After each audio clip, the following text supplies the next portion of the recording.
మన ప్రభు అయిన యేసుక్రీస్తు నామానికి మహిమ కలుగునుగాక.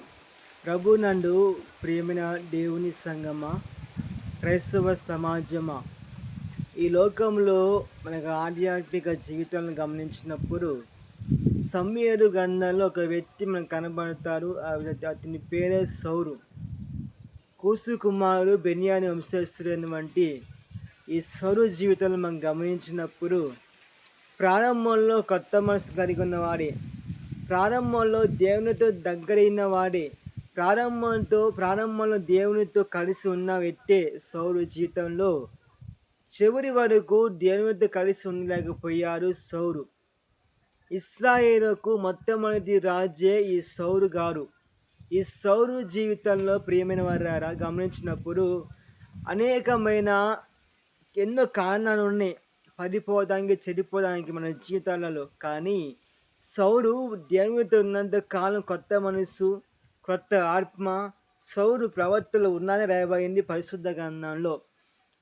కానీ సౌలు జీవితంలో చివరి వరకు తన యొక్క ఆత్మీయ జీవితం కొనసాగించలేకపోయారు.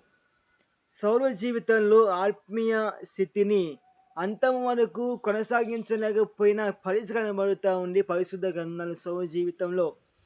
ఈ వాక్యం వింటున్న ప్రియ స్నేహితుడా, నీ జీవితంలో కూడా యేసు ప్రభువుని వచ్చిన తరువాత, ఉపదేశంలోకి వచ్చిన తరువాత యేసు ప్రభువుతో కలిసి ఉన్నంత వరకు నీ జీవితంలో హాని రాకపోవచ్చేమో కానీ నీ ఆత్మీయ జీవితాన్ని కాపాడుకోవాల్సిన నీకున్నది. సౌలు ప్రారంభంలో ఉద్యమంగా ఉన్నారు. సౌలు ప్రారంభంలో దేవునితో ఉన్నారు. సౌలు ప్రారంభంలో దేవునితో ఉన్నారు కానీ ప్రవర్తనలో ఉన్నారు కానీ ఆ యొక్క అంతము వరకు ఉండలేకపోయారు. తుది శ్వాస విడిచేంత వరకు సౌలు దేవునితో లేడు లేడు లేడు. ఈ వాక్యం విన్న ప్రియ స్నేహితురారా క్రైస్తవ సమాజమా, ఈ లోకంలో ఉన్నంత కాలమైన సౌలు వారి కాదు కానీ సౌలుని మించిన అంత భక్తి మనం చేయాలి. అంతం వరకు ఊపిరాగేంత వరకు పరిశుద్ధంగా కాపాడుకోవాలి.